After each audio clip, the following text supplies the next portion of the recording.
Hey everyone, welcome back. Sorry it's been a while, but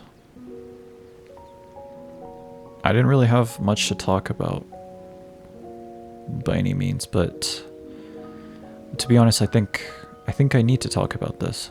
I think I need to because it has been such a it's something I think about almost every day, actually. I'm 24 now. I'm 24 and I've never had a girlfriend.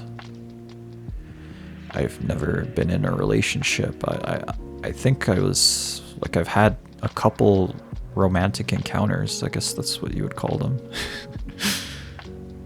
But I've never been in a relationship, like an actual relationship.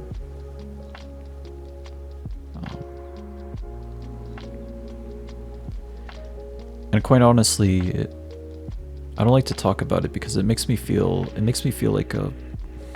like a total loser. I'll be honest. And you think like I'm 24 now, so middle school insults wouldn't affect me anymore, but I guess they do. I guess I'll start from where I'm coming from. When growing up, I used to watch a lot of Disney movies, romantic movies, and all this. And to be honest, I love those movies. Secretly, I was that little boy that secretly loved romance. I think I even read Twilight at some point. Okay, but I was like 14 then. That probably doesn't make it any better. But I read and enjoyed the whole Twilight series because to some degree I do enjoy a good romance. My parents broke up when I was young. My mom and my dad. And in our culture, there is no such thing as breaking up. There's no such thing as divorce. So imagine me, a 4-year-old kid. I was 4 when they broke up. Growing up, knowing that my parents are split up now, and they're both explaining to me, they're both giving me 2 different sides of the story. Of what's going on, of why they broke up, of how the other person is a terrible, terrible person, but they had to share custody, so I would just keep going in between them.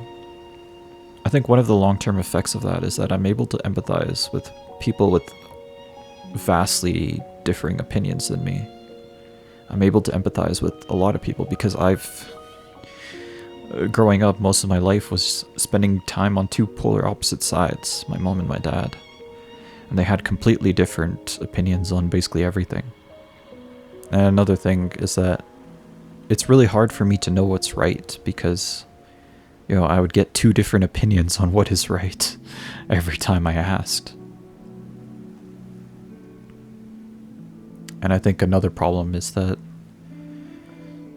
I became very quiet and introverted because sometimes one parent would tell me something that they didn't want the other parent to know.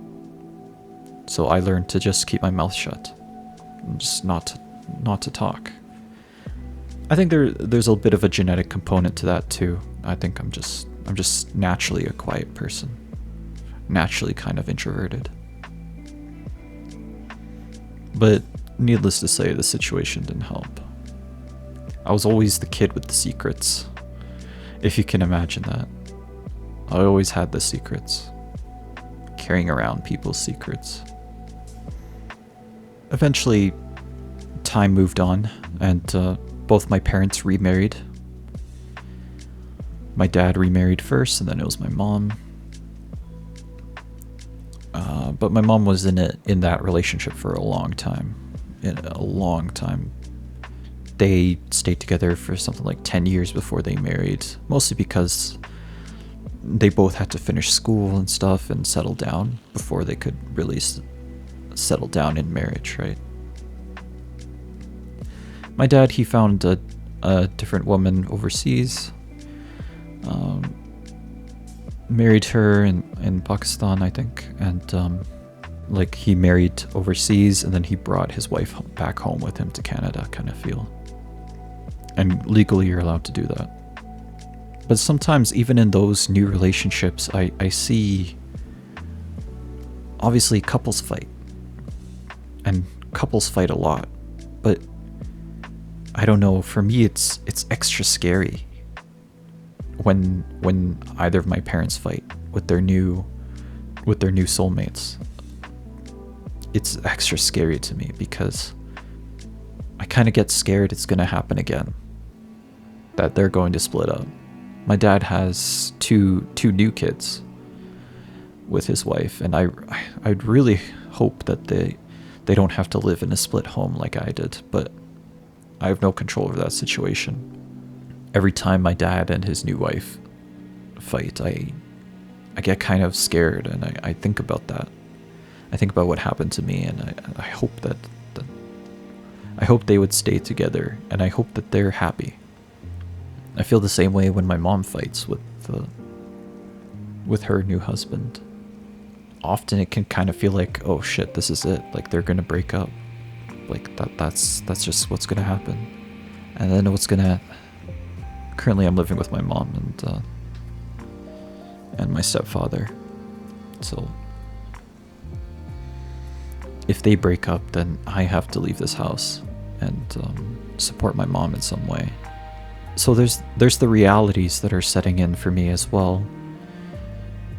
But even more than that, it's the feeling that what is marriage? What is love? And how do those two things intertwine? How do you make a long-term marriage last? How do you find someone you're compatible with for the long term? It's something that I think about a lot because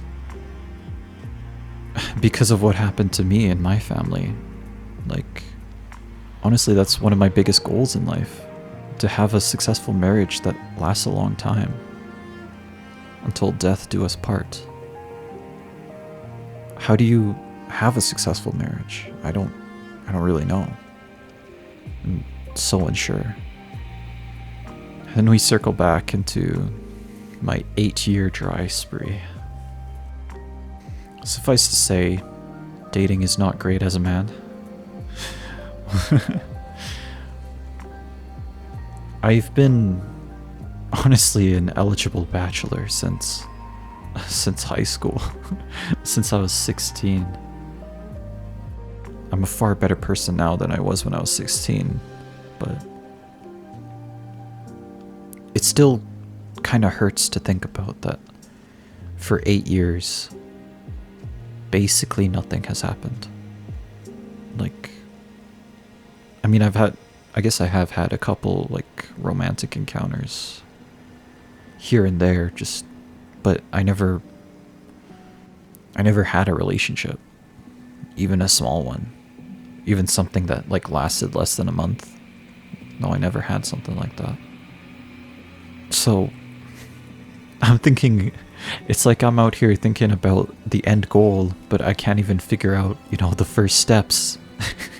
If you know what I'm if you know what I'm saying. And I think about it pretty much every day. I don't know. I don't know why. I try to not think about it. I try to move on, but it doesn't work all the time. Especially when you see when I see a pretty girl, I think about all this. I think about how alone I've been for 8 years, and how I want to create a life where my marriage lasts a long time and we're happy, and both me and my wife would be happy in that. But it's difficult when you basically have no experience at all. I think a good pro to this is that if I got into a relationship when I was 16, I would be, quite frankly, a manipulative piece of shit. Nowadays, maybe less so. I can't claim that I'll be perfect. I'll probably won't be. I'm probably going to make mistakes, as you do. But I think I I like to imagine. I'm a little more cognizant now. I'm a little more able to see my faults and, you know, get back up and apologize. But that's love. It's weird because I feel like love brings out the worst in people. It brings out the worst emotions, the worst insecurities. It brings out the worst. It even brings out like the worst whims in people. Whims isn't the right word. How many people cheat? Cheating is like a bizarre, like out of this world concept to me. It makes no sense. I'm an outsider looking in. All right, so maybe it's different when you're actually like in the relationship, but cheating makes no sense to me. Why would you ruin a good thing? Why would you ruin a good thing like that? And the obvious answer is that people are imperfect and impulsive. And sometimes people fall out of love, and that's just, so they end up cheating. But it's like, why would you ruin a good thing like that? To be quite frank with you, people who cheat piss me off. As an outsider looking in, it's like, it's greedy. It's greedy to cheat. You know? It's like, damn, you have one, but you want two? Like, how many more do you need, yo? Until you're satisfied. I can't even cop one, but you got two already. Damn, alright. And it's like ruining a perfectly good thing. I guess it's a little bit of that envy of like the haves and the have-nots. And cheating is another interesting topic because I feel like I wouldn't cheat. Like I feel it in my bones that I'm not someone who would cheat. But at the same time, I've never been tested like that, so I don't know. Right? Maybe I can say within the first like year or two, I would not cheat. That's for sure. And it makes you think like, why does cheating even exist? Why is that even a concept that's possible for the human brain? You know?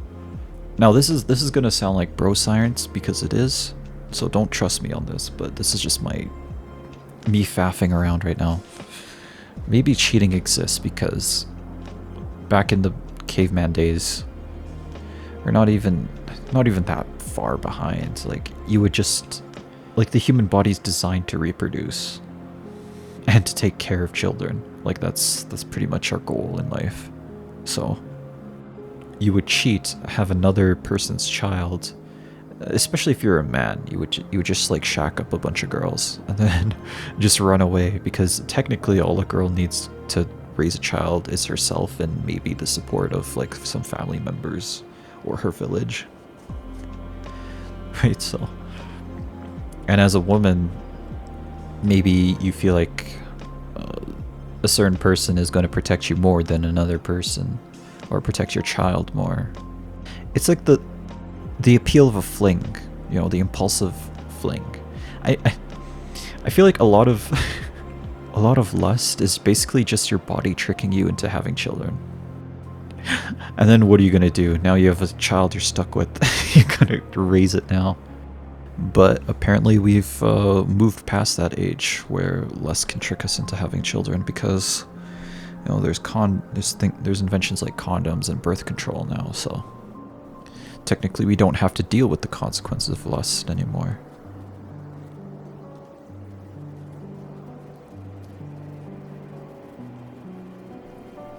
I'm making this slightly impersonal again.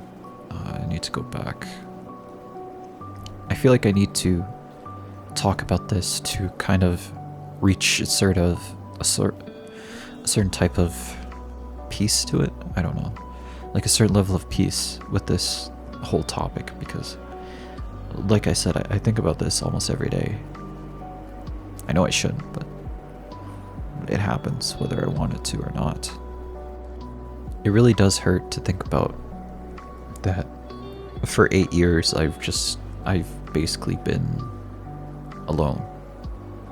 Basically no action at all.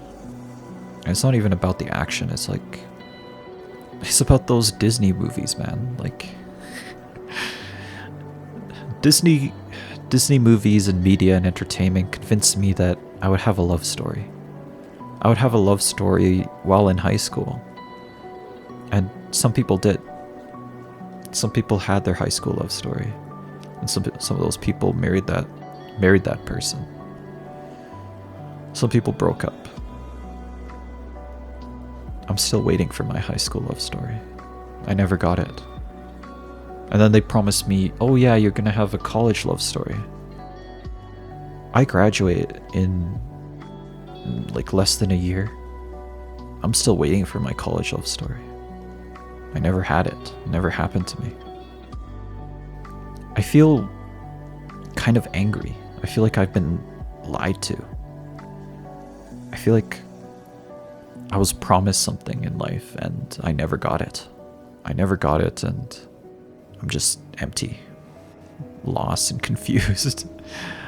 You know, I look like that John Travolta meme, just looking around confused. I wish I was a stronger person. I wish I was a better man.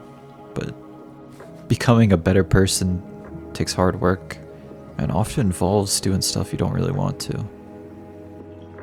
I feel like if I was a better person, I would have a relationship already. But I guess not.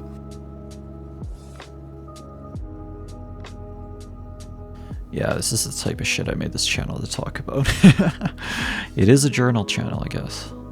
Although that's the way I feel, I think the answer is probably much simpler. I'm just like an introverted guy.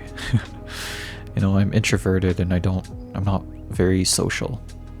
I can be social, like I can turn it on like a switch sometimes. But I'm not like that, like naturally. I have to force it. I'm not naturally a social person. And I think that kind of pushes people away. Because you seem uninterested, or you seem kind of unapproachable. You don't seem like someone that can take a joke, or you don't seem like someone that someone that's easy to talk to when you're like that. And I think that's probably just the thing I gotta work on. That you know, I just gotta be a little more open, a little more. Like, I'm always guarded.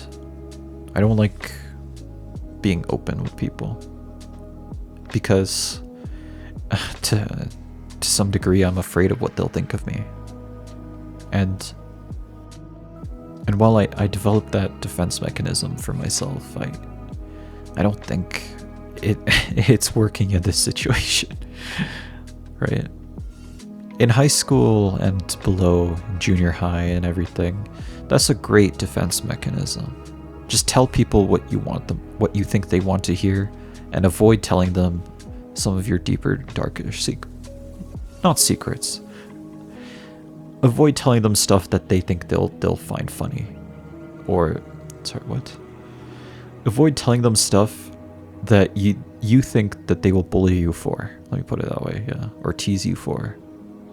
Maybe bully.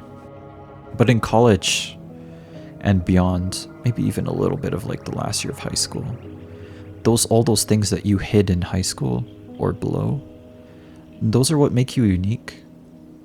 Those are what make you an interesting person to talk to. Like, I have a friend who loved anime. I mean, his mom was Japanese, so he grew up on anime. He grew up listening to Nightcore. He fucking has like, he has manga. He has like he's like anime figures and shit. That guy nowadays is an absolute Chad. Like, he looks great. He's buff. He works out often, and he has a girlfriend. But those weird shitty like anime figures and like anime and everything, that's what we initially bonded on from. I wouldn't even know this guy if it wasn't for, I wouldn't even be this guy's friend if it wasn't for that. All this weird like shit that we do, or that we think is weird, it's important to share, because sometimes you'll luck into an amazing friendship. because you decided to be a little more open and share something that most people wouldn't. Most people would think is a little bit off, a little bit weird. Of course, I'm right. People will judge me for the things that I like in life, the things that I'm into, but there'll be some people that can relate. And those are the people that, let me put it this way. If you live through life trying to be everyone's friend or trying to appease everyone, you'll never be happy. Or you'll have a surface level connection with everyone. But if you live your life intentionally being a little bit controversial, but being a little bit more honest with yourself, to other people, to what you believe in, to what you value. Sure, there will be people that hate you, despise you, make fun of you, and bully you. But there'll also be people that you connect with all the more because they can relate to you. They value the same things that you value. And I think that's something I have to work on. That I need to be the one volunteering information. You know, that whole idea of you don't speak unless spoken to. I need to move away from that. Emulate an extroverted person, just for a wee bit. Ultimately, love is hard and complicated. If there's anything I've learned in these 8 years, it's definitely that. And I don't know when it'll happen. In fact, I don't know if it'll happen. And maybe that's okay.